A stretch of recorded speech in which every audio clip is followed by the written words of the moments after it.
Hey guys, how are you going? Welcome to, hang on, where is it? Welcome to Hold the Ball HTB. And I'm here with my brother, my friend, Warriors NRL Fanatics. Obviously, as you can tell, I'm feeling pretty heated, to be fair, and I'm pretty sure Fanatics probably feels that way.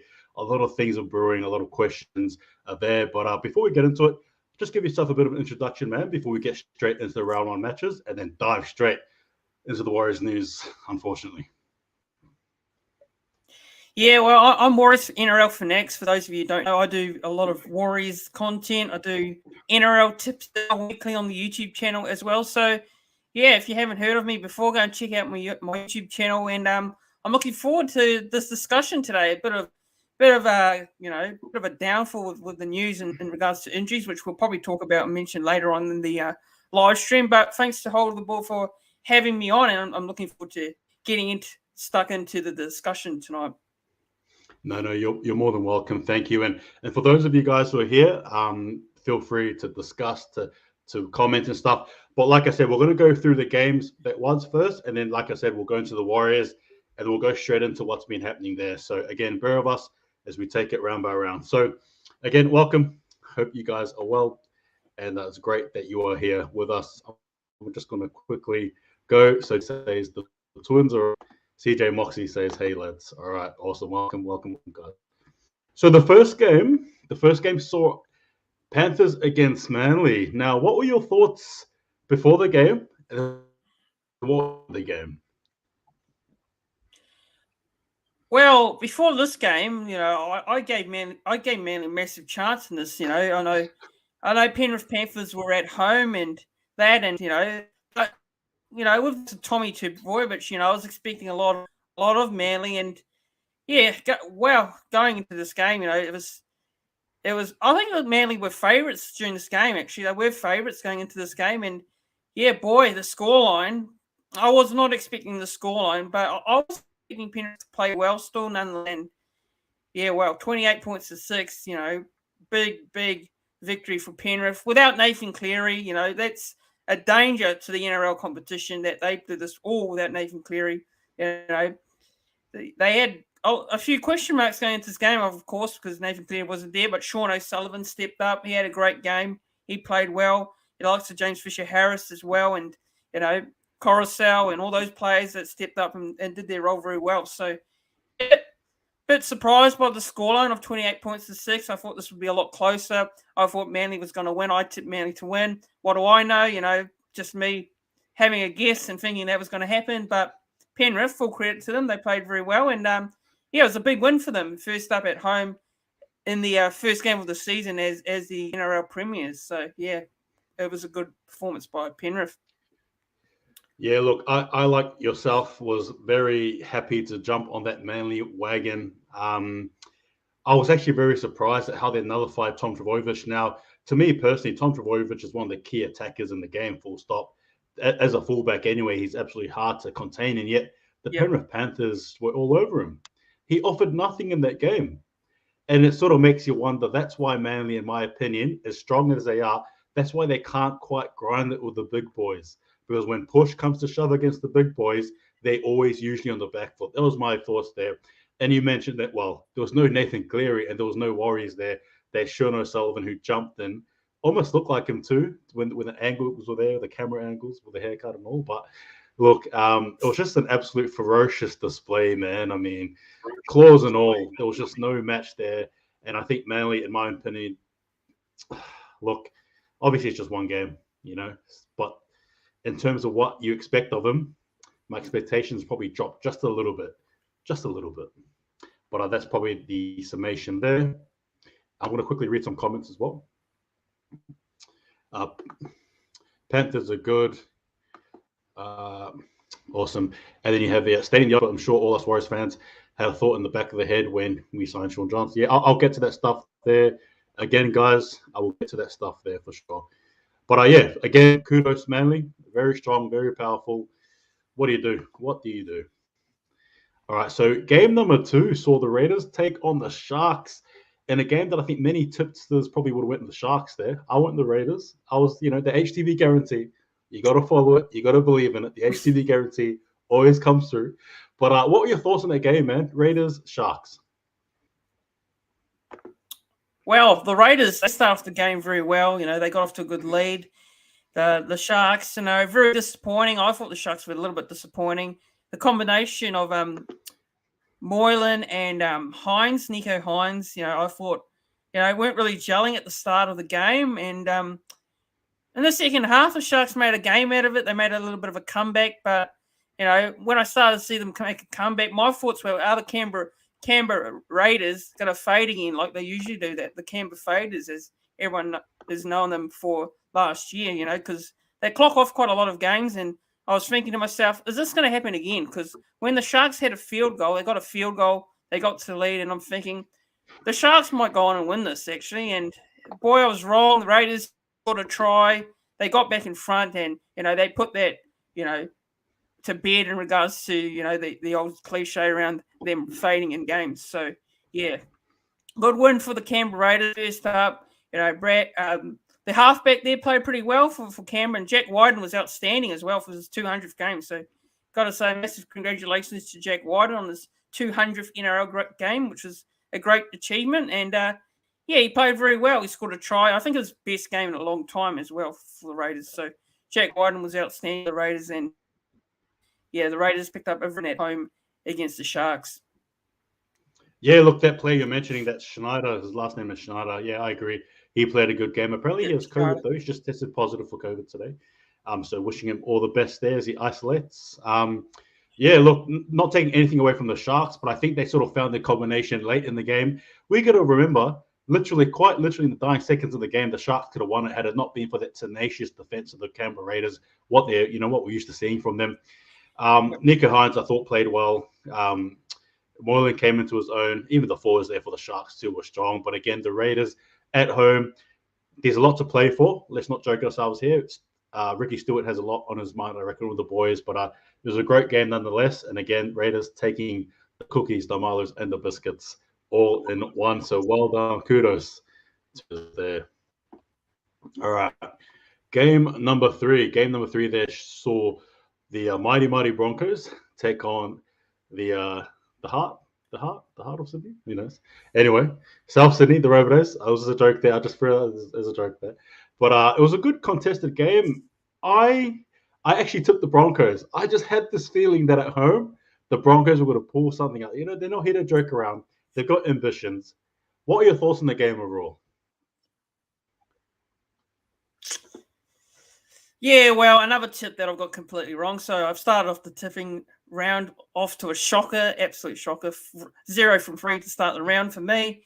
Yeah, look, I thought that the Broncos played very well. They defensively were strong. They did what they needed to do. Yes, they may have left a few tries out there. They could have scored a few more points, but what about that field goal? That field goal from Luke Cakewell. I mean, got to say that was a remarkable play. That I cannot believe it when he got that field goal. It was remarkable. And South Sydney, I got to say that this that they got to stop relying on Cody Walker. They can't rely on Cody all the time because that's what I believe. I think you've got likes of Latrell Mitchell coming back, which will help South Sydney in the next couple of games, but they can't rely on Cody Walker too much during the season because they might come unstuck there. So. Yeah, good performance here by Brisbane, good victory, and a good way to start the season for them at home at Suncorp Stadium, which is a huge result for them. Awesome, well said. And just quickly before I get into it again, just a quick hello to the brother Sam. Hey, how you going, bro? Thanks for tuning in, bro. Appreciate it very much. All right, yeah, look, I agree with you, but for me personally, I think the Broncos. It wasn't. I think the Rabbitohs, for me personally, without Latrell Mitchell, their dynamic has changed, I think, significantly. When you take into account Reynolds not being there, right? He plays such a big part. And the irony is that if he played for the Broncos, I think they probably win by more. Much is, their reliance on Latrell Mitchell. He's a key factor. You can't deny that. They missed him there. If he was there, maybe the tables change. But I was just sort of looking at the dynamic between Cody Walker as well as Elias. Sorry if I mispronounced his name. But I just didn't. It looked a bit off to me. It's not working there. It's not working there. I don't think it is. I know it's round one. I'm sure they'll clean it up, but it wasn't working for me there. All right. And again, just kudos to the Broncos who took it to him. Salwan Cobo, Kurt Capewell with the absolute best field goal of the year so far.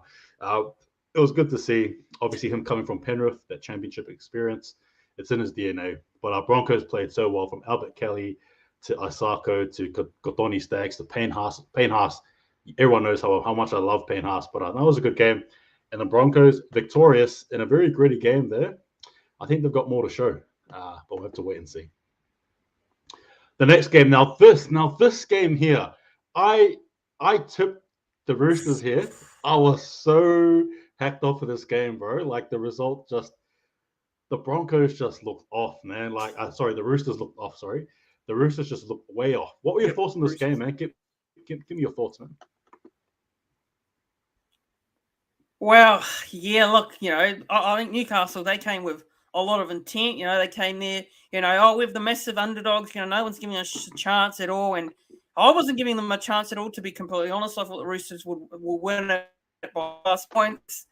Boy, I facing this one. I mean, the Roosters, they were very disappointing. And Newcastle, they showed up, and defensively, they were quite good. They were very strong, only leaking one try in and scoring 20 points, which is our nights. And, the biggest question mark for me going to the Newcastle season is, how would their spine go? That is the big question mark for me. How would their spine go? Because they have no Jalen Brayley. That was a massive loss during the off season. I tipped them for the wooden spoon. I got to be completely honest. I tipped them for the wooden spoon here. And in round one, it's only one game, but they played well, and they showed their potential that they could be a top 8 team this year. So look, they beat a top team too. The Roosters are no mugs. They're no mugs team. They're a very quality head.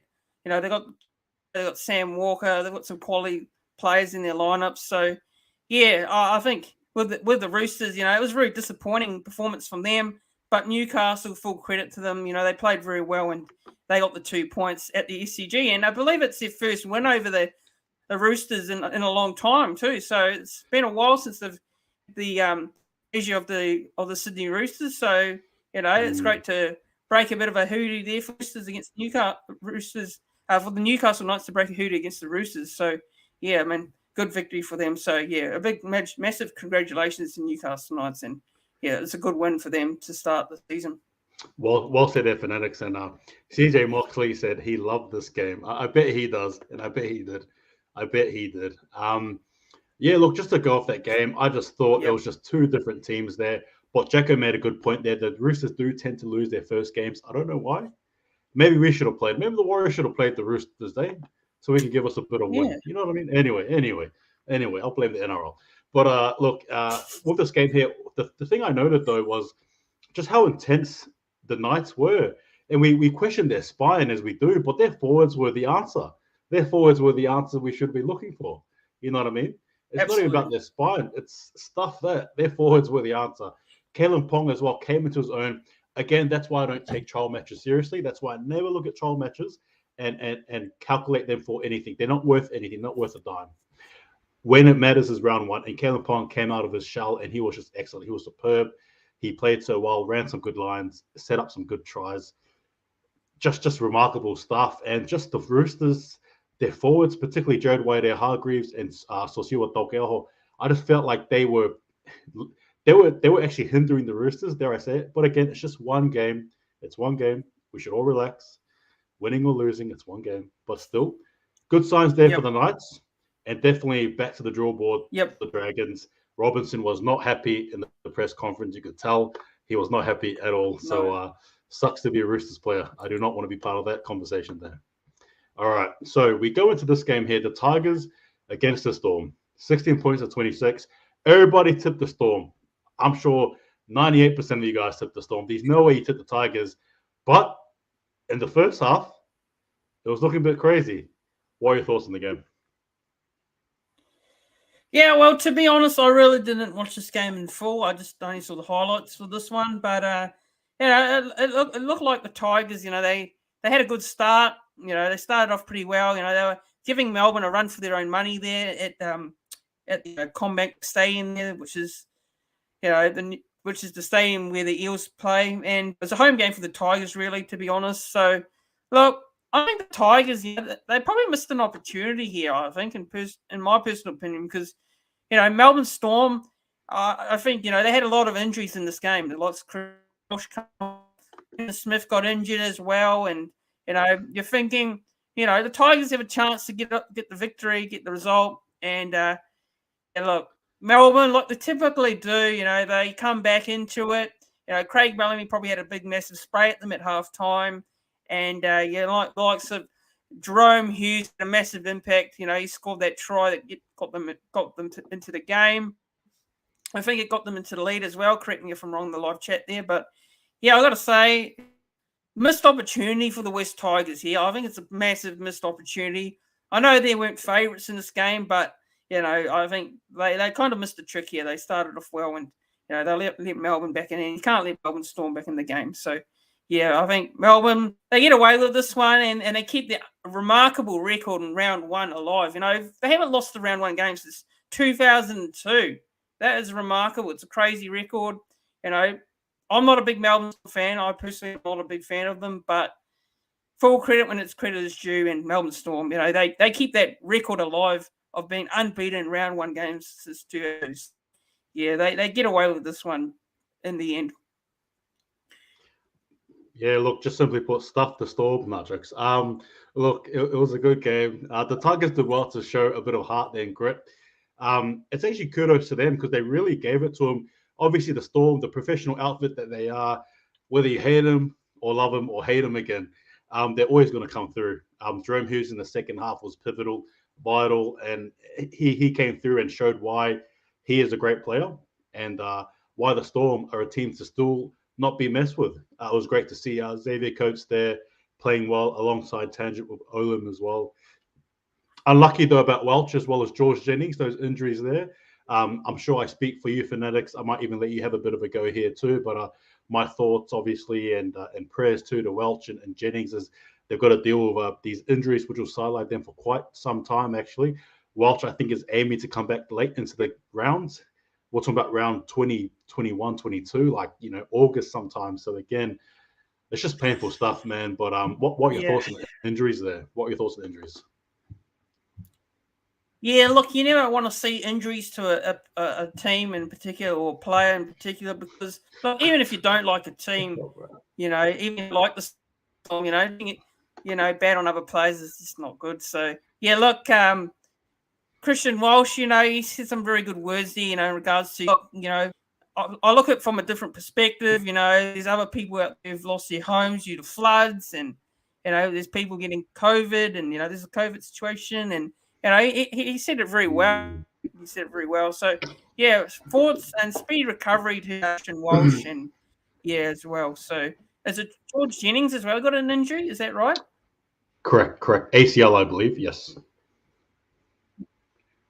Yes, and Jennings is a recovery to him as well. So, yeah, I want to say one quick thing about that Storm Tigers game as well. And I think for this year, you can look at the likes of Xavier Coates for me. He's going to be a top try scorer this year. So I've got him to be the top try scorer for the end of the year, come the end of the season for me. So, yeah, that's my sneaky tip for the top try scorer for the season because I think like Karen Munster and that, and he's going to get a lot of balls. So yeah, he's my top try scorer pick for this year, Xavier Coates.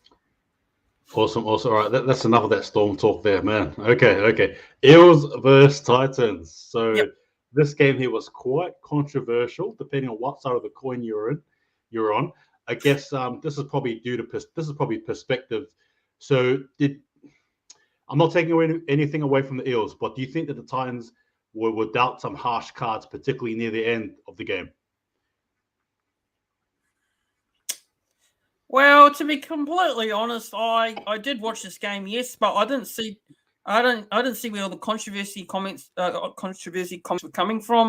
Where I know there's a few people saying that the Titans were robbed and that, so I didn't really see to be honest that I was doing some other things. I was watching the game, but I was doing some other things as well, so I didn't really see that to judge. So I can't really comment too much on it, but. Parramatta Eels, I think they got away with this. They really got away with it. They were very fortunate to get away with this result at the end of the day. And I don't know. Look, 32-28, it seems very close, because I think Parramatta were pretty dominant at the start of the game. And, the Titans, they managed to come back into it. And, look, the Titans could have stolen this. They really could have stolen this game, to be completely fair. That's just my thoughts on it. But I think Mitchell Moses played pretty well for Parramatta. I know there was some people questioning his tactics. He was taking a long time to take a conversion kick in that, but I think he played quite well in this game for me. So, he always get away with it. They got away with it at the end, 32-28 score, and good win for them just to start the season. Yeah, look, I probably am going to say I thought personally that the Titans were hard done by in some calls there. But again, hey, it's all subjective. At the end of the day, the Eels won. But I just thought for me, both teams, it was very, a lot of points were scored. So I think defense is going to be the first thing on their minds, I think. And obviously we'll cover it later on, but the Warriors play the Titans as well. So there's a lot that to think about, sorry. But no, overall, it was a good game. Not too much in it. Both sides walk away, I guess with a lot of thinking to do. But ultimately, it was a good game. Can't complain there. Well done to the Eels. All right. Last game here. Now, this game here, I tipped, by the way, and this game here, the Cowboys and the Bulldogs, I tipped the Bulldogs. I had a feeling that the Dogs of War were going to come out strong. And you know what? I wasn't surprised. I wasn't let down, should I say. What were your thoughts on the game?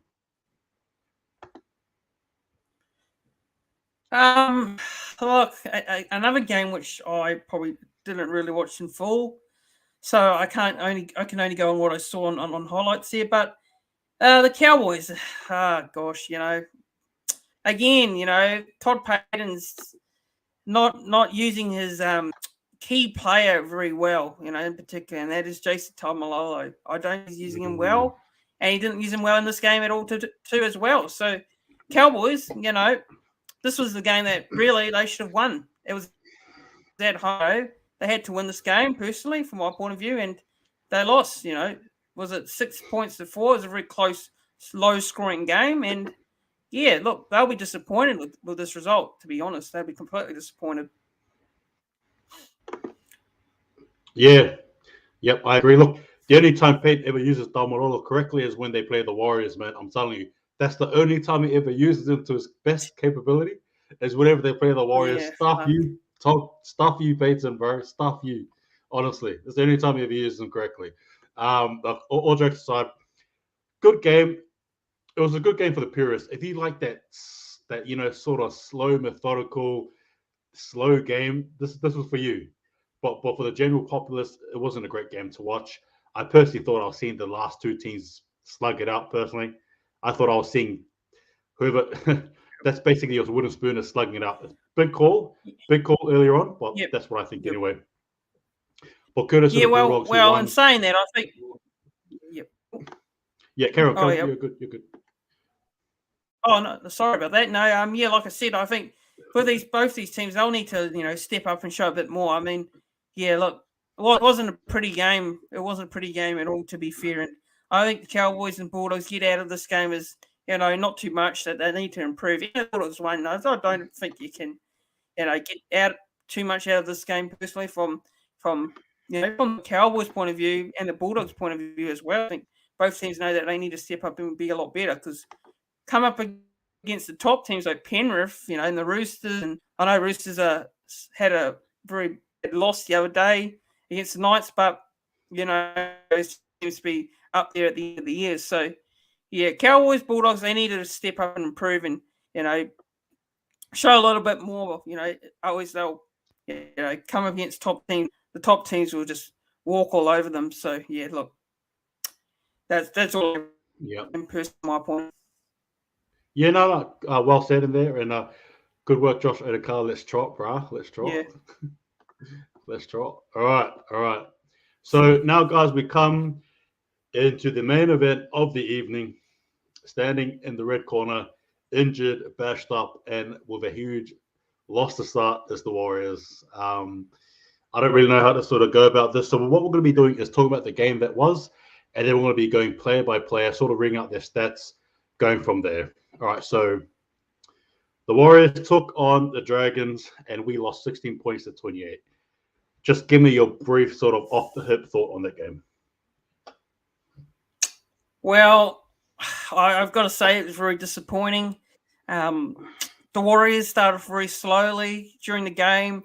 You know, the Dragons had a few early tries early on. It looked very concerning. It looked worrying from my point of view. I was doing a live reaction during the game, and I was starting to be a bit concerned by the start. And, we somehow got ourselves back in this game. I don't know whether it's the Dragons clocking off and thinking, it was looking comfortable for them. But, yeah, look, to be honest, looking back at this whole game, in particular for the Dragons, we had a good start to the second half. We were leading 16-14. We really should have gone on and got the victory for me. And there's quite a few questionable decisions in the second half, which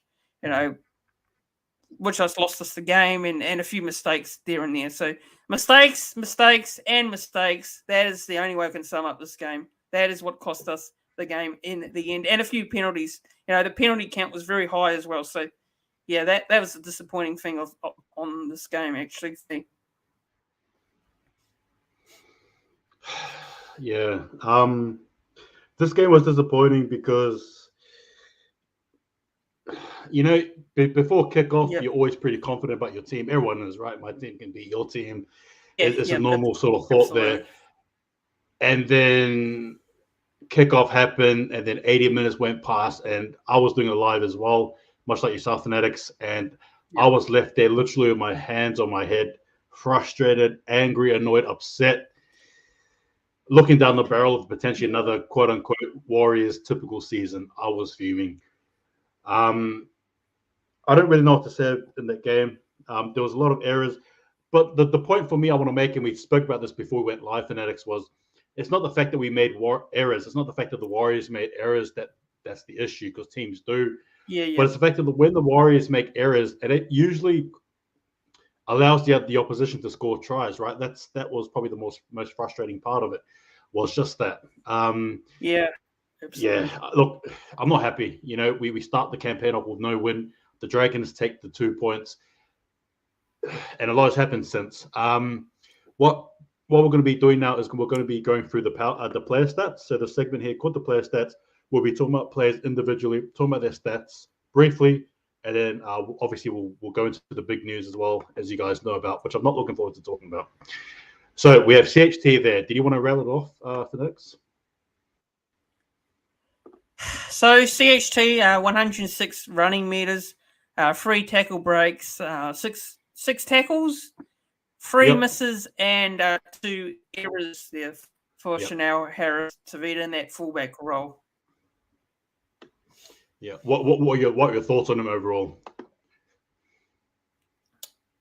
Well, look, I don't want to sound harsh at all here, and I'm not going to, because I think, to be honest, Shaun Harris-Tavita, like I said with you earlier before we went live, I said it, that this is a position that he's really unfamiliar with. Now, he's not played in the fullback position before. It's not easy to come in just one preseason trial game in the fullback position. And I said it in a lot of my videos during the season, that if you play someone like Shaun Harris-Tavita, you got to play him in the halves, or you just don't play him at all. You just play him in the halves, or you don't play him at all. Or you can even play him on the bench. So playing him in that full was not the correct. It was a bad decision from Nathan Brown, in my personal opinion. I can understand what he's trying to come at with Shaun Harris-Tavita in the fullback role. He wants a ball playing fullback. He wants something completely different. But be quite honest, Harris-Tavita in the fullback role for me, shouldn't be playing there.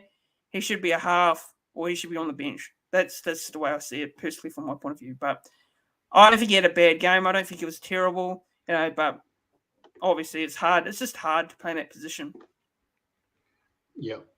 Yeah, no, I'm probably going to just briefly go off what you said there. I agree. Shouldn't have been picked as position. I'm going to be honest, I blame Nathan Brown for that. I get it. Experiments. I'm sure even Shaun Harris-Tavita put his hands up. I get it. But there were better options there. You even had someone called Jaden Corrigan, one of the players that featured in the trials. You had him there who could have played. Or even Dylan Watson and Selesniak. You know what I mean? Like, Yep. anyway, they're better suited players. But look, again, you can't put the blame on Shinaha Tavita for the results there. That's what happens when you get a player who hasn't played that position really to play in that position. So that was poor. We move on to Dylan Martinez-Lesniak. So Dylan Martinez-Lesniak had 1 try, 65 run meters, 1 tackle, 1 miss, and 4 errors. And I might add that one of those errors could have been a try for us, and the other one led to a try for the Dragons. So, again, a bit of a rocks and diamonds game there. And obviously it was revealed today that his hand was actually broken. So what are your thoughts on this game overall, man?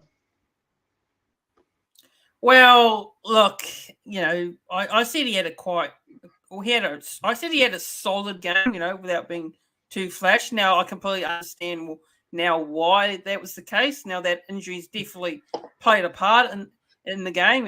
He had a broken thumb, which I just want to wish really speedy recovery to Dylan Martinez-Lesniak, and hopefully he comes back soon because, I've been a valuable player to the side, and he's very underrated. And yeah, look, it's a shame. It's a shame he got injured.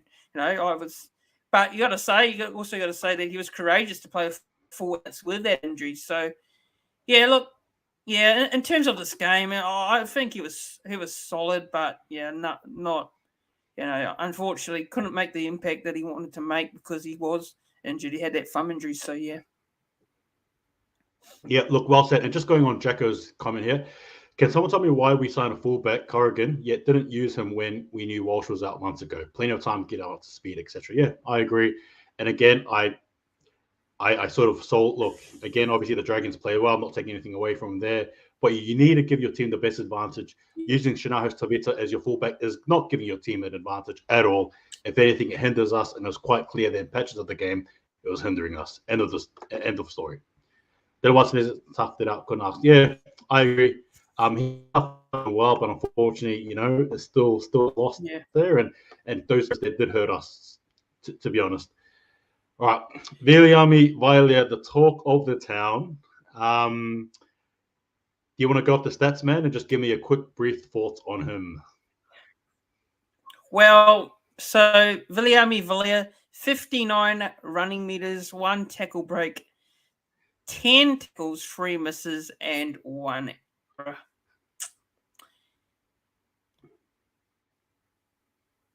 Yeah, what are your thoughts on him, man? Oh, yep.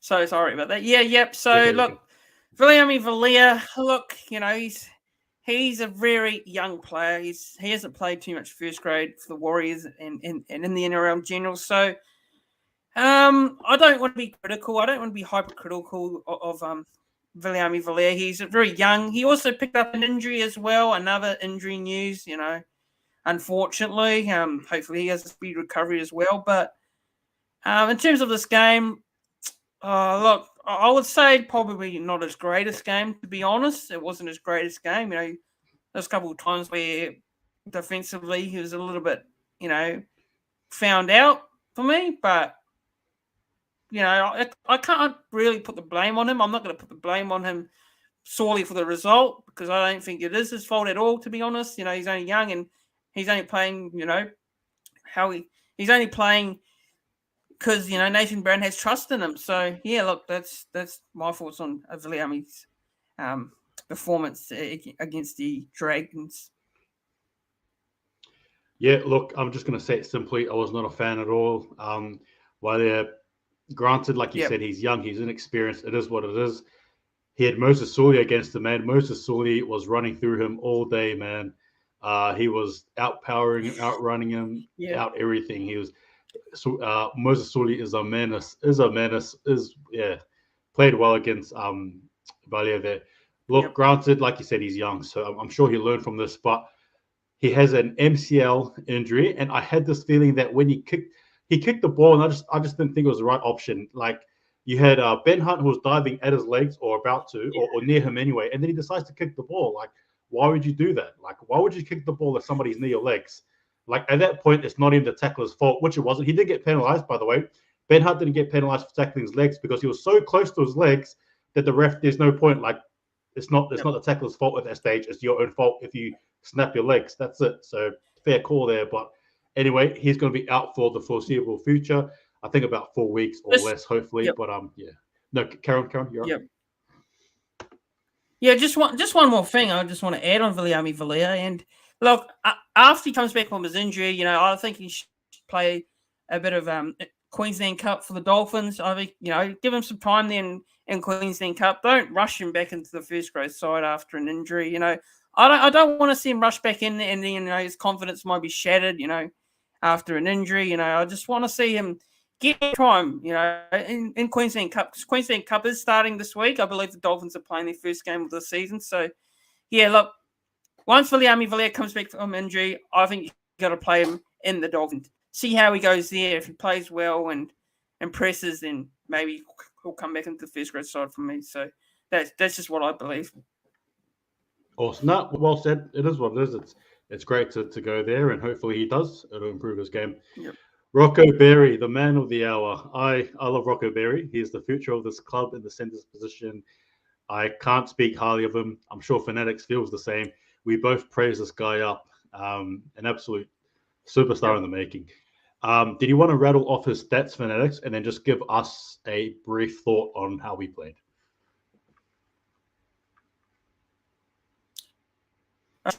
4 running meters, 1 tackle break, 1 line break assist, 20 tackles, which is not bad, actually, not bad in terms of defense. 1 missed tackle and no errors, so he didn't make any errors, which is very good there. So, yeah, Rocco Berry. I got to say that this game was very tough for him. I think it was a very difficult game for him. Coming up against someone like Zach Lomax, a very experienced player. He's played under 20s for New South Wales, I believe, Zach Lomax. So, he's more experienced than Rocco Berry. So, yeah, look, I think, he wasn't terrible. I know there's a lot of people very hypercritical of our young centres in this game. I'm not going to be that person, actually. I think he wasn't terrible, but, it was a difficult game for him, for me. So that's how I see it in terms of Rocco Berry. Yep. Yeah, I agree. And just quickly as well, just to bring up his stats there. Sorry, guys, just going through the comments there. Welcome. Yeah, look, he, in my opinion, was great defensively. He was actually shutting down a lot of the potential plays by Soto as well out there in the second row. He was covering his man there, as well as Lomax as well, which is not an easy matchup, and he did that well. I thought a lot of his plays too, even with the ball, it was smart, it was direct. It was actually good to see, and he was actually one of the shining lights in a very dim result there for the Warriors, I thought. All right, so now we move along to Marcelo Montoya. Do you want to give us his stats and also just a brief thought on how he played? Yeah, so Marcelo Montoya, 147 run meters, 3 tackle breaks, 1 line break, 1 tackle, and 3 missed and 1 error. Yeah. I got to say, Marcelo Montoya has had some very good games for us, last year, very underrated, coming from the Bulldogs mid-year. Myself, and some people probably say, they had their doubts on the signing. They weren't too sure about it. And look, to be completely honest, I think Marcelo Montoya, wasn't his best game. I personally think it wasn't his best game for me. There might be many people that disagree with me on this one, but, he was coming up against someone like Michaeli Ravalawa, who's not an easy player to defend against, big body, very hard to stop. He scored 3 tries and, gosh, he was just impossible to stop. He was very hard to stop. And, yeah, Marcelo Montoya had a tough ask of, trying to defend against him. And, yeah, look, probably had nightmares of him, to be completely honest. So, yeah, look, I'm not entirely blaming the result on him at the end of the day. I'm not. Don't get me wrong. I'm just, I didn't think it was his best game. But, yeah, that's what I think on Marcelo Montoya's performance. But hopefully against the Titans, he will have a better performance. Yeah, look, I agree. And just quickly, apologies if you're looking at the stats and I went to the comments there, so my bad. But yeah, look, I think, he had the tough task of stopping Michaeli Ravalawa, and that's not an easy task. But unfortunately, he let 2 tries in through him. One where Ravalawa basically steamrolled him and basically ran over him and scored. And the other one where he sort of juked him, sort of stepped him, and then went for the try there where nobody was there. Mixed bag, but ultimately wasn't good enough. To be fair, yeah, there's not much to say there. 147 run meters, you can't complain. 3 tackle breaks, sure, but still, yeah, could have done better. But again, a game he will learn, I'm sure. I'm going to quickly just we'll go into Nikorima before we hit the comments there. So just on Cody Nikorima, did he just rattle off his stats, and then just tell us how you thought about his game? Yep. So Cody Nikorima, 49 running meters, 1 tackle rate, 19 tackles, 3 miss, 14. I think is that 14 kick meters? Yep. Yeah, 14 kick meters and 1 error. Yep. So Cody Nikorima. Well, I'll be completely honest. I don't think it was a great game at all. To be honest with Cody Nikorima. Look, he needs to show a lot more. I said it a lot in my videos during the off season. He needs to show that he wants to be in that position. He wants to let the team help the team out on the field. Him being a half, he needs to run the ball a bit more. Show a bit more in terms of his kicking game. So yeah, look, I thought it was a pretty disappointing performance and a game by Cody Nikorima for me. Yeah. So I'm just going through these comments here as well. So just talking about Montoya there is being blamed for referee tries against him, but it takes more than one player to stop Big Red. Yeah, I guess. Yeah. But I can look, yep. Yeah, definitely for sure. But unfortunately, he still scored 3 tries there, and we still lost the game. And I guess that's probably where I'm always going to go through is the point that we lost the game. But it's definitely into early, but Vailea and DWZ were busted for most of the game, so they did well not to concede tries. Yeah, I guess. But again, I get what you guys are saying, but again, we lost, right? So I'm always going to go back to that. We lost. It sucks. Brown, please just bite the bullet and drop Nick. Good. Yeah, actually, that's a great one. What are your thoughts there, Alex? On Nikorima, should he be dropped? Yes or no, and why? Well, I said it in the off season that the halves really should have been Shaun Johnson and Shaun Harris-Tavita. And I think Shaun Harris-Tavita needs to be given another opportunity. I know there's a lot of people that say, "Oh no, Shaun Harris-Tavita's had so many opportunities before," but has he played with Shaun Johnson before? No, he hasn't. He hasn't played with Shaun Johnson before. So why not give Shaun Harris-Tavita a crack in the halves, play him with Shaun Johnson and see how it goes? But that's not going to happen, obviously, this week because Shaun Johnson's out. He's out for the next couple of weeks, but. Yeah, look, if Cody doesn't play a good game this week, man, I think drums will start beating. Yeah, for me. Yeah, no, I agree. I think we'll leave this segment for later on when we sort of talk about it. But I simply put, wasn't good enough. Needed to give us more and didn't. And that's on him there. I don't even know why he's on the team personally. I like him and I expect him to do good things every time he puts on the jersey for us. And a lot of the time, unfortunately, I'm not sure why, but he just disappoints. And this was another typical Nikorima showing, unfortunately. Much to his, detriment, I suppose. It's not great to see. Anyway, Shaun Johnson, man. What are your thoughts, his stats, and your thoughts on him? Yeah, so Shaun Johnson, first game back for Warriors since 2018. So 1 try, 2 line break assists. That is 17 tackles, I believe. 17 tackles. Yep. 5 misses, 504 kicking meters, and 1 error. So, look, in terms of Shaun Johnson, I thought it was a pretty solid showing from Shaun Johnson's first game back in Warriors colours. I mean, big play. He made a big play. He got a 40-20 as well, which got us back in the game. We were behind. We needed something massive from a senior player, and Shaun Johnson delivered that. But there are some few things that Shaun Johnson may want to probably, fix on, in terms of the second half.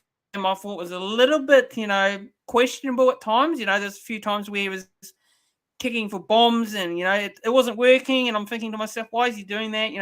This is what Shaun Johnson used to do when he was at us. And, and there was just a couple of times where, he just you don't understand what he's doing at times, but I can understand what he's trying to get at, what he's trying to do. And look, for his first game back in Warriors colours, I thought Shaun Johnson was solid.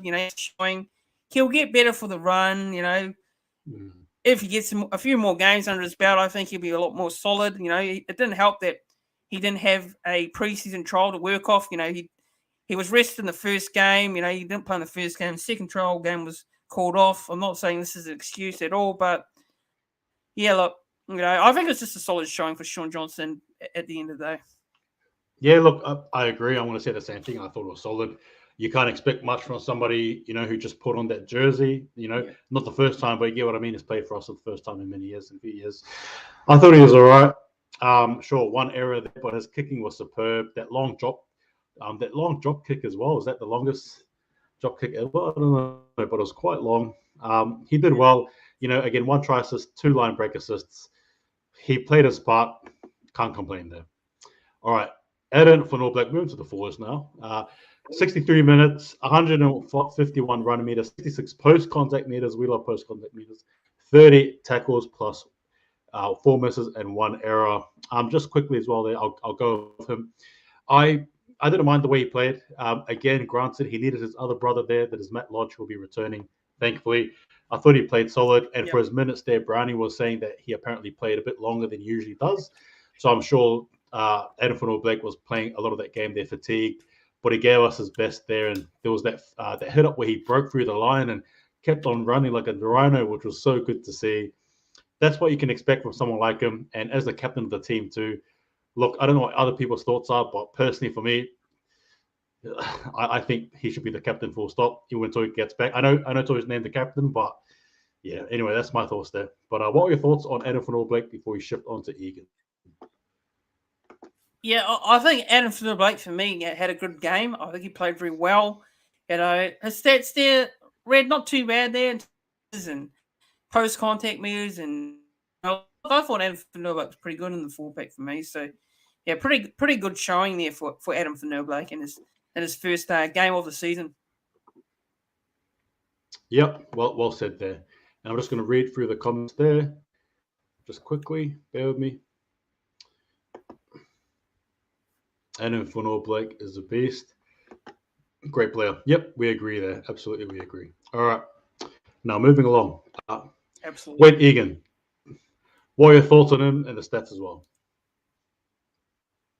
Yeah, so Wade Egan, 1 try, 55 running meters, 1 tackle break, 37 tackles, which is outstanding work there for Wade Egan in defence. We know he's a very solid defensive player. And 1 missed tackle. So, yeah, look, in terms of Wade Egan, look, I thought he was good, actually. And I know a lot of people are going to disagree with me on this one, but I think he had a good game, actually. He had a good game. Scored a try, which is good. Ran for 55 minutes. 55 minutes might not seem like a lot, but he still had a good game for me. So yeah, look, I say, yeah, it was a good showing for Wade Egan, personally, from my point of view. Yep, I agree there. Joyce, Aiken and Ratova on the right edge, and Sheridan into the second row. CHD 14, Edifon All Blake, and Tohu co-captains. I like that, Johnny Blaze. I like that a lot. Look, I'm not going to follow on what you said of Egan, because what you said there was great. I agree. Not much to rattle off there. All right, one. Big Bunty from the back fence R4. Give us the stats and your thoughts on him, bro. So Bunty of 41 minutes, 73 running meters, 29 tackles, which is quite good there for Bunty in defence, and 3 missed tackles. So yeah, look, did he really stand out in this game? I'm going to say no. I don't think he stood out the most in this one for me. It's hard to get a read on Bunty and Fowler. Look, I was trying to focus on how he played as well. I was doing a live reaction, so I was focusing on the live stream and I was focusing on the TV as well, watching the game. But did Bunty Fowler really stand out? I'm going to say no. Was he awful? Was he terrible? Absolutely not. I don't think he was terrible at all. So yeah, I think it was just solid. Just solid. Did his job for me. Yeah, I agree. And look, he was taking over Matt Lodge there, and I guess the plan is still for him to play those restricted minutes. Obviously, 41 minutes. It's only a half a game and then 1 minute of the next. So not much there, but 73 round meters, 29 tackles, 3 misses. You can't really ask for much there. He did well, I think, and I'm sure for the next game will be selected off the bench. Surely you select them. All right, your thoughts there on Ewan Aitken, bro? Stats and thoughts.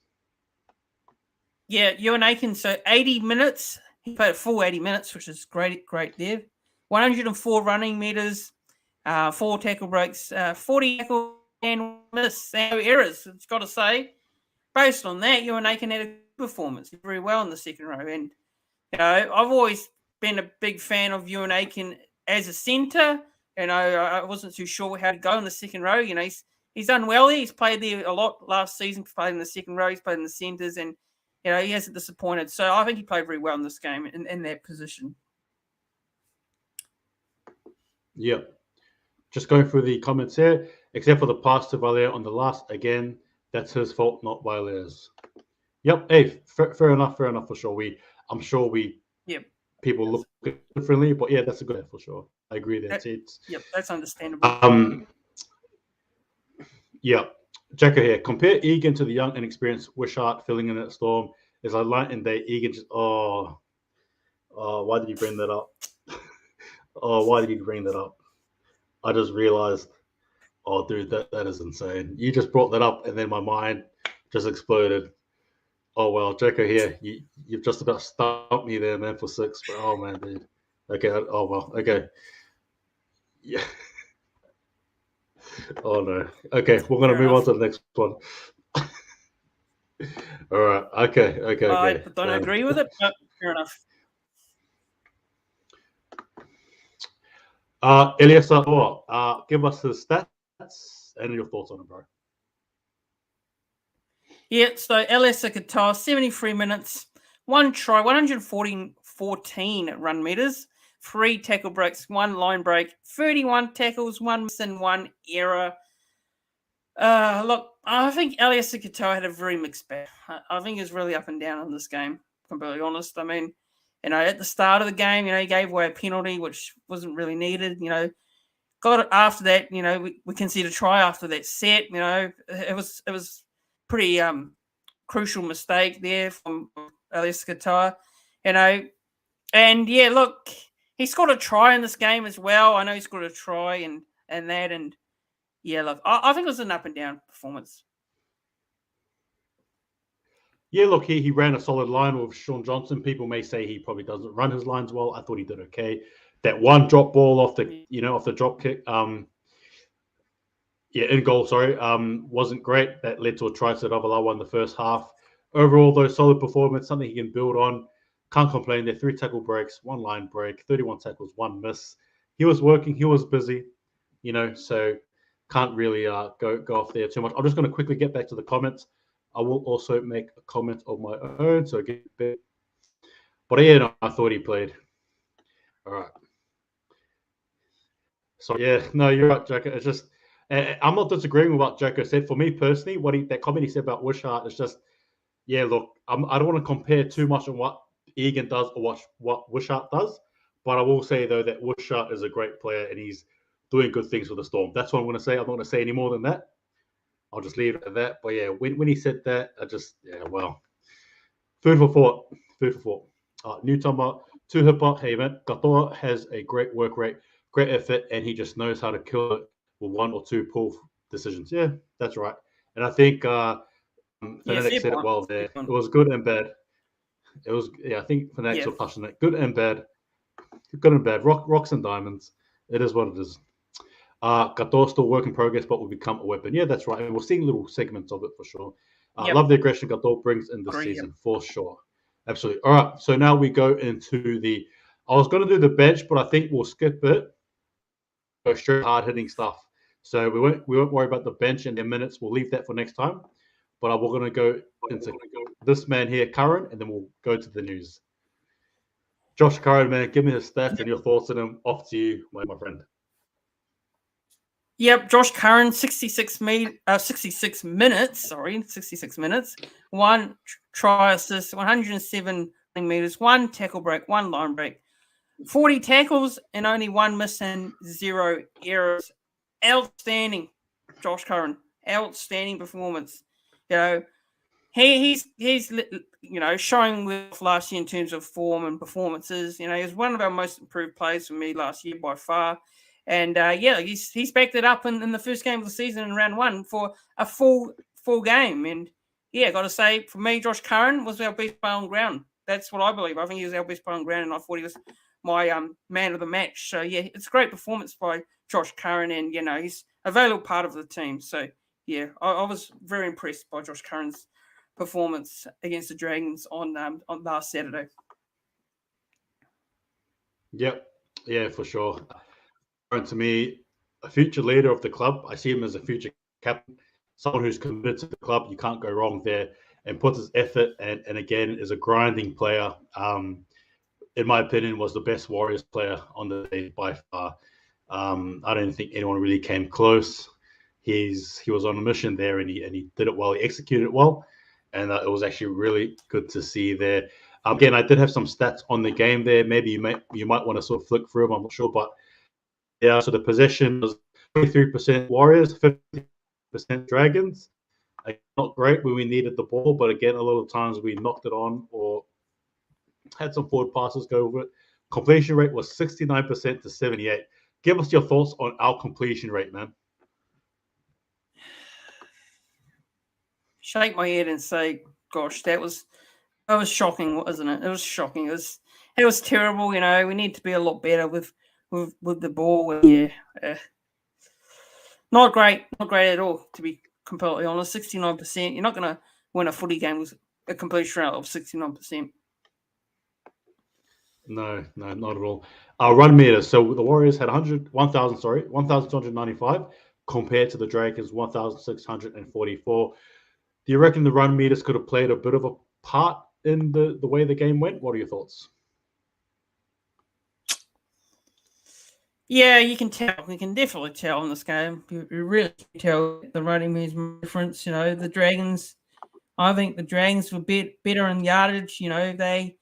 Their forwards were finding the meters quite easily for me, and got to say that's probably the reason that we didn't get the result at the end of the day. We didn't run enough meters and position. We didn't get much position either. So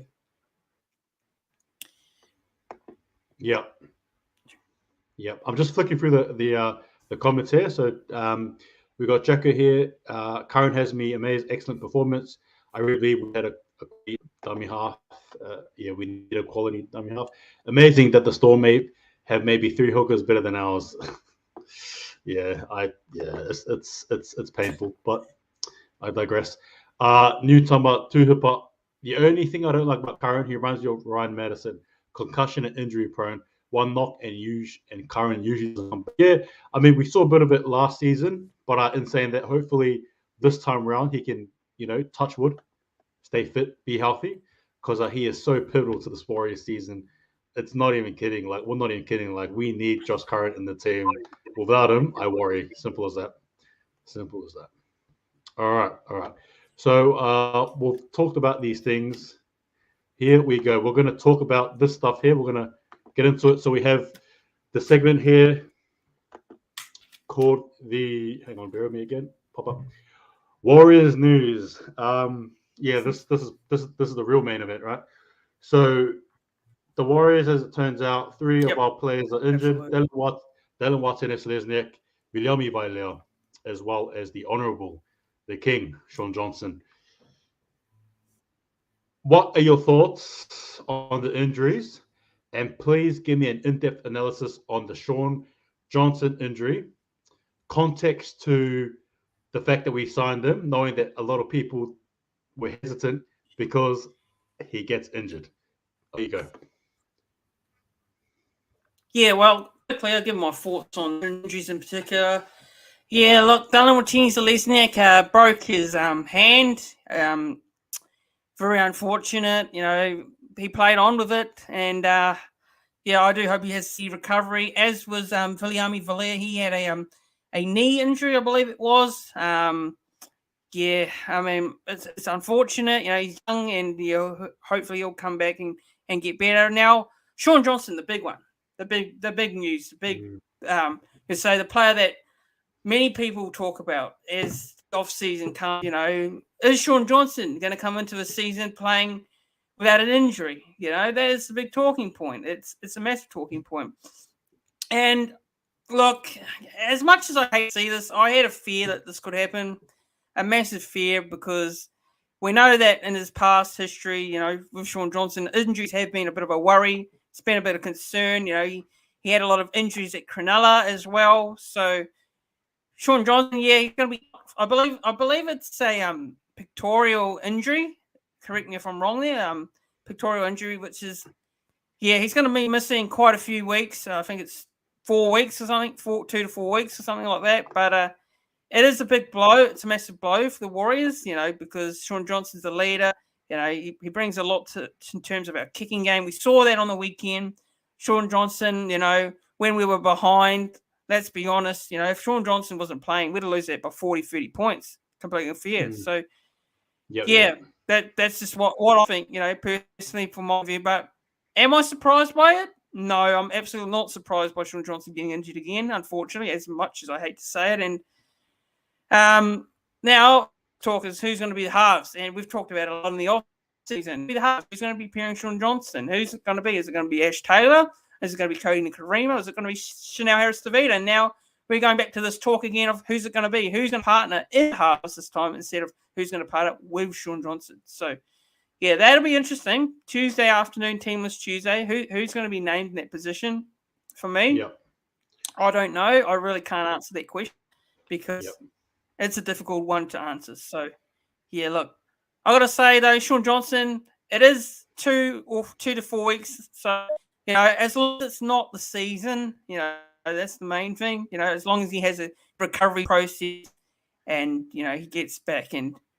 But the big question is, how far away are we going to be? Are we going to be on a losing streak before he gets back? That's the thing, that's the big question mark. So, fingers crossed for me, Shaun Johnson gets a speedy recovery and hopefully comes back soon. But big blow. It is upsetting. It's really disappointing. It's really gutting. And today, when I read that, I just thought, oh, this is not good at all. So, that's it personally. Yeah, look, just quickly before I go into what you're saying, I just left a comment here because Harwell makes a good point in my opinion. Titans, West Tigers, Broncos, Cowboys. If we don't win at least 3, we ain't going to make the top 8. It's going to be a long climb for Warriors and a long climb for the fans. And I sadly agree. We could potentially be starting the season with 2 losses in a row. After hearing Nathan Brown and Cameron George talk about that hope that we will make the 8 by playing positive footy, right? Playing positive footy. The positive footy, that brand of footy. I'm not even sure what that is, but that's the words I'm hearing. They've basically come out and they've said in preseason and now that they want to aim for the top 8, almost like promising us that will be the top 8. That's another reason why I'm personally frustrated. Now, to get back to what you're saying with Shaun Johnson there, and again, I do wish them well. And we do have a segment where you and I can be discussing the halves as well. We'll get onto that. But look, I just want to touch on Shaun Johnson mainly. Again, I do wish a speedy recovery to Watson Lesniak as well as Vailea. With Shaun Johnson, when we first signed him, it was the first thing I literally talked about in my video on him last year. It's all going well, but there's always that unfortunate sort of red tape there that says watch out because there is that history of being injury prone. Not only at the Warriors when he played for us, but the Sharks too. Knock. We come into a game here, play the Dragons, and all of a sudden we get that news right this afternoon that Shaun Johnson is, well, lo and behold, injured. No, it's not his hamstrings this time, but it's his pec. I'm so thankful it wasn't like a severe tear to the point where he's out for like 5-6 months, but it could have very well have been. And then what? Many people have been saying we should have probably got another Aussie half or half that is not injury prone. And yet we go for Shaun Johnson, and I understand why. But is it really worth getting him? I mean, I know what he can provide, and I'm not bagging him because I actually thought he did well. But when you have a Shaun Johnson that's on the sidelines more than he is on the field, is it really worth it? Is it really a great investment? That's where I'm sort of coming from. I'm sort of I'm not annoyed per se, but I'm a bit upset because we have the Titans next week. And in context to everything what we're saying, what we're trying to achieve this season, we very well could be looking at 0-2, 3, 0-2, 0-3, 0-4, 0-5 potentially, because our main playmaker is injured. And I know it's not his fault, and I'm not saying it is, so don't crucify me here. What I'm trying to say, though, is that he is not playing with us again. And it was, unfortunately, a bit of the same theme with us prior to him leaving the Warriors. And that was the frustrating part because I love what he brings to the game, to the team, and to us, and I love the nostalgia. But then again, as per usual, I'm walking down memory lane and I'm not liking it. I'm not liking it. I'm not liking the fact that Shaun Johnson is out for multiple games at a time so earlier on, because again, it just reminds me of the Shaun Johnson of when he got injured. And like I said, it's not his fault. I get it. And no, it is what it is. But there's just the element about him that I just, yeah. Like I said, there's the element about Shaun Johnson that I like him a lot, but I'm just afraid every time he plays because this is the result. I had this sick feeling after the game. I had the sick feeling that I thought he may have been injured. I don't know why. I just thought, you know what? He probably is going to be injured. I don't know how or why, but he probably is. And lo and behold, there you go. He's got a pectoral injury. And as much as I love Shaun Johnson, it just hurts because we need to move forward. And now, sorry, just bear with me, Fanatics. And now we're going to be talking about halves now. Now we're talking about Ash Taylor, Nikorima, Shania Harris-Tavita, when our big playmaker, our big halfback is going to be out again. And again, I need to just make this point clear. I'm not blaming him. I'm not angry at him that he's injured, but it's just more so the gaps that we now have to fill. It's now gaps that we as fans are clamoring about now, panicking about now, because now I don't feel confident heading into round 2 against the Titans. I don't. That's the reality. It's all good and well that Reece Walsh is back. It's all good and well that Matt Lodge is back. But when you don't have that main attacker there, what? Then what? You know, it's all good and well to just rest on he'll be back, he'll come back, sure, whatever. But again, as per usual, us fans are now left with a player there. Us fans are now left there with a player there who's going to be out for possibly a month. And who knows? It might be more than that. I don't know. Hopefully it is just 2 weeks. Hopefully it is just 2 weeks. But what if it's not? And what if it's a month? And what if he comes back and it gets injured? I know it's reality. People get injured, but some people just unfortunately get more injured than others. And he fits in that category. So again, I'm left wondering why. Anyway, that's my little rattle there. Forgive me. Do you have anything else to say on that, Fanatics? Look, not really. I don't really have anything more to add. Just hope that he comes back from this injury and helps us moving forward. Actually, yes. So yeah, that's all. I haven't got too much to say more about that one. Yeah. Okay. No worries. I'm just going to quickly go to the comments here. So Teet says, "I'll be sifting Ngati Kaura from the Tigers." Yeah, he wasn't too bad actually for the Tigers and the Trials. Tigers Panthers because I think he's playing for Blacktown. Oh yes, Segura, I believe. Shaun Johnson ain't no king, only Stacey Jones. Yeah, I suppose. Yeah, I guess subjective. I think the king is going to be the one who brings us the premiership. That's all I'm gonna say. That's all I'm gonna say. The king is the one who brings us the premiership. All right. It could potentially even be Reece Walsh and Shaun Johnson. Who knows? But the king is the one who brings us the premiership. Well, you're correct with Brown as coach. I doubt we're going to improve. Yeah. Shaun Johnson, I call him Mr. 50-50. We never get 100% value from him. That's nice. That's funny. That's good. That's good. That's good. Wow. That's good. Sorry, Fanatics. Nikorima and Taylor for me. Yep. And then we have here, just going into the comments here. What did you want to read this comment, Fanatics, and give us your thoughts on it, please? Yeah, so Shanaris to end Nikorima this time. That's worked okay in the past. They'll be looking for one, so I don't see them experimenting with Ash Taylor for a while. Yeah, look, I think Shanaris Tavita should get another opportunity. I think he should play in the halves, and I think he should be given another chance to prove himself. Cody Nikorima, Look, I myself have been a little bit hypercritical of Cody Karima. I think he needs to do a bit more. Now, I can see that halves pairing happening. I really can. I really can see that halves pairing actually be happening this week. When it gets named on Tuesday, tomorrow after. Yeah, I think it could happen. It's possibly a huge chance. And yeah, look, give Chanel Harris to be another opportunity. Don't play him out of position. And yeah, that's my general thoughts on it. Yeah. All right. Yeah, look, I think I might even comment on the harm just quickly. Give Ash Taylor a go. He might be okay in a new team. No more $1 million playing. No more $1 million playing for a Dolphins contract.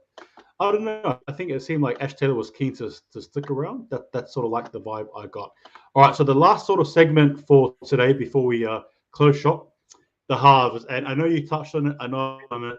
I just want to sort of say my bit, and then I'll invite the door for you to say your bit, and then obviously you as well in the comments there, you watching, yes, you there thinking and listening to what we're saying. I hope I'm not too crazy for you guys. All right. So the Warriors there. Look, now with Shaun Johnson being out for 2 weeks, hopefully, I hope it's just 2 weeks.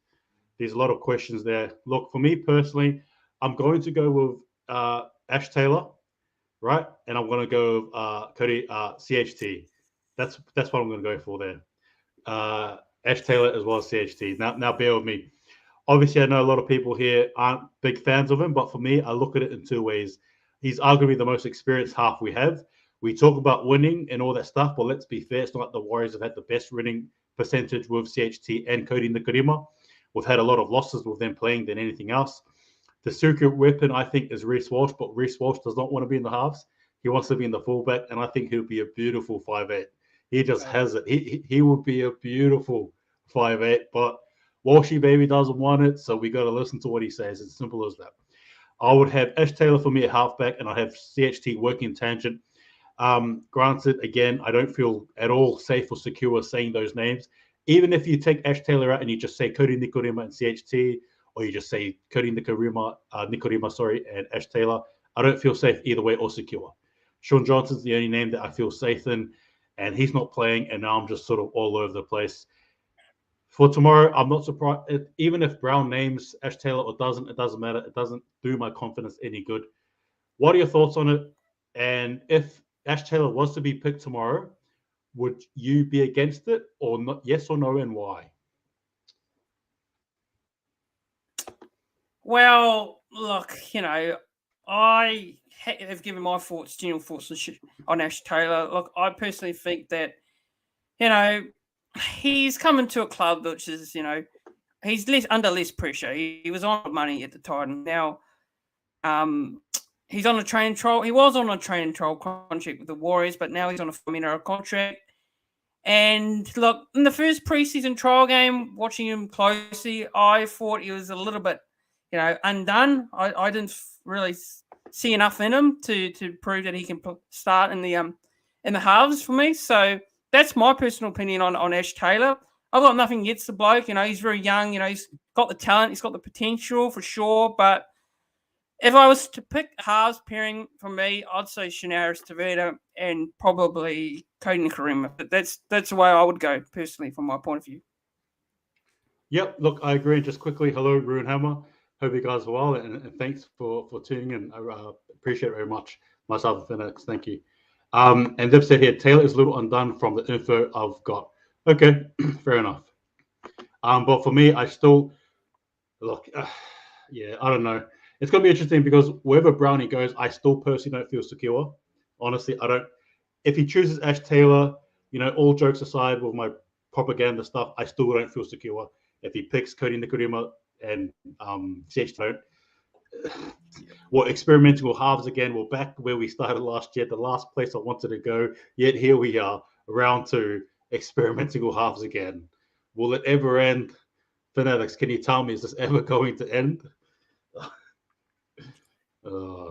Well, it's hard to say, isn't it? Very hard to say. And, like you said there, either if you have either players, you still don't know what you're going to expect. Even if you have someone like Ash Taylor in the halves with, Shanaris-Tavita. If you have a Shanaris-Tavita and Cody Nickera in the halves, you're still not sure what you're going to get from those players. You know, you still don't what you're going to expect in general. So, you know, it's hard. It's hard to understand what they're going to do. What is Nathan Brown going to do? What is he going to go with in terms of the selections? So, you know, it would not surprise me in the slightest with Ash Taylor that they might select him for this game against the Titans because he's up against his former team, and you know, there's probably a little bit of an incentive that he wants to play good against his former team as well. So I would not be surprised if they do Ash Taylor in the halves against his former team, but a lot of pressure on him too. It may do because, you know, he might come up with his old team. He might want to do too much. You know, he might want to do too much.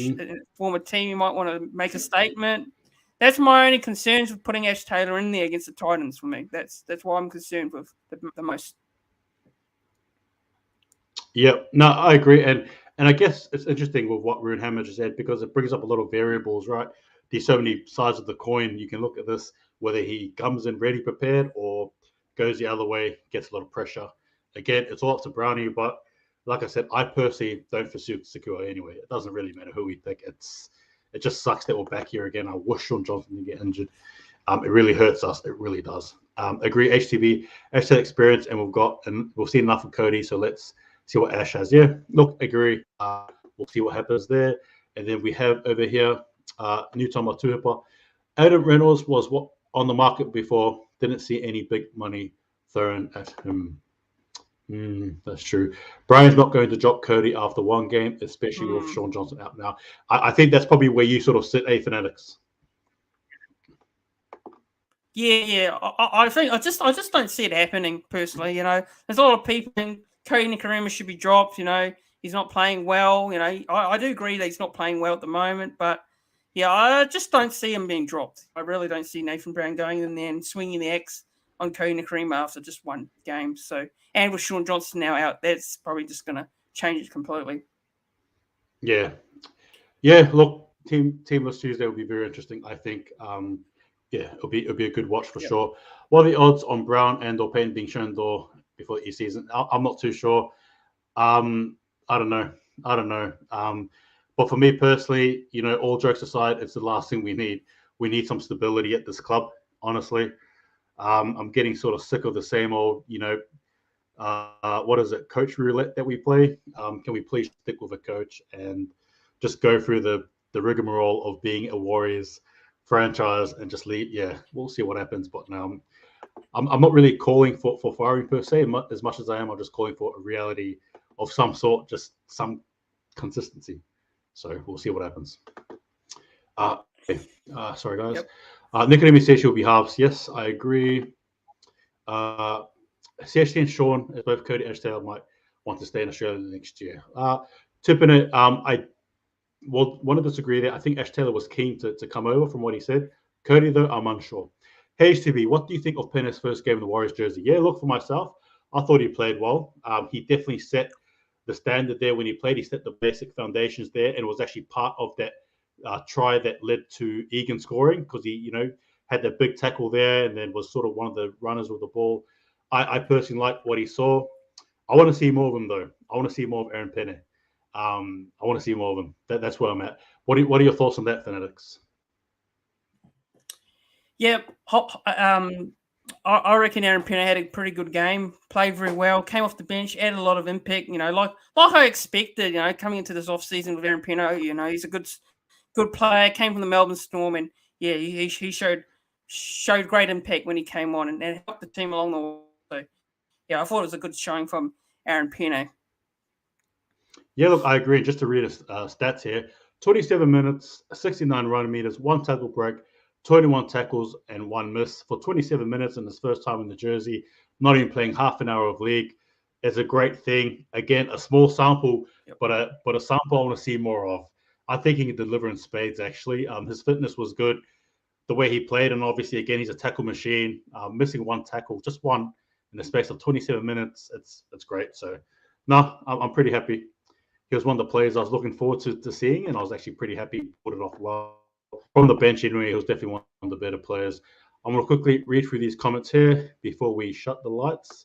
Sorry, guys. Yep, I want to see more minutes. Absolutely, yeah, for sure.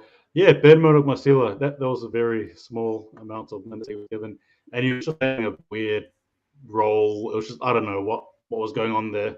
No idea there. All right, Tuafofa Sipley and Aaron Pennant are both guys I think are being underdone in the minutes department. Yeah, well, look, someone like Pennant, I don't think you want to give him restricted minutes, especially when he can show out. You really need him to, in my opinion, play. I think anyway. All right, guys. Well, we'll go too long here in the stream, but just quickly, I hope you guys enjoyed it. Thanks again for watching. Was there any sort of last words and or comments you wanted to make on today or anything like that, Fanatics? No, we surely pretty much covered all off, I think, and just like to thank all the viewers for tuning in and watching and giving their thoughts and opinions in the chat there. And yeah, it was a great discussion. And look, we just hope that things turn around for the Warriors, and hopefully this weekend we can get a victory up against Gold Coast Titans on Saturday afternoon. I'm going to that game. I'll be attending, and I'll be doing game day vlog as well. So look, it is a bit negative in terms of injury news, but remember it's only round one, so it's only round one in the season, and there's no need to panic right now. But there is a bit of concerns there, but at the end of the day, I'm pretty confident. We can get a victory on Titans on the weekend. So yeah, I'd like to thank Hold the Ball for having me on the channel. I really appreciated having me on. And it's been a great chat tonight. And thanks to the viewers for watching. No, thank you, Fanatics, and I do wish you a very good time as you go into the Titans camp there in the Gold Coast. I wish and I hope you are the lucky charm that we need. I hope the players there go out and put on a good performance for you there, and I'm looking forward to your vlog there. It'll be great. Again, I'm very nervous about Teamless Tuesday in the game. I'm just very nervous, guys, personally. I feel a bit queasy in the stomach. I really don't want to go off with a 0-2 to start the season. I'm very afraid of what happens next. Very afraid. Anyway, look, like Fanatic said, I'm sure it'll be good. Maybe I'm just being a bit of a warrior. What do you reckon? But thanks again, guys, for watching. I appreciate it. I will get to your comments after the live is finished. But again, thank you for watching. Bless you all. And I hope you guys just know what to do. Remember, what is it? Hold the ball. Take it easy. See you guys next time.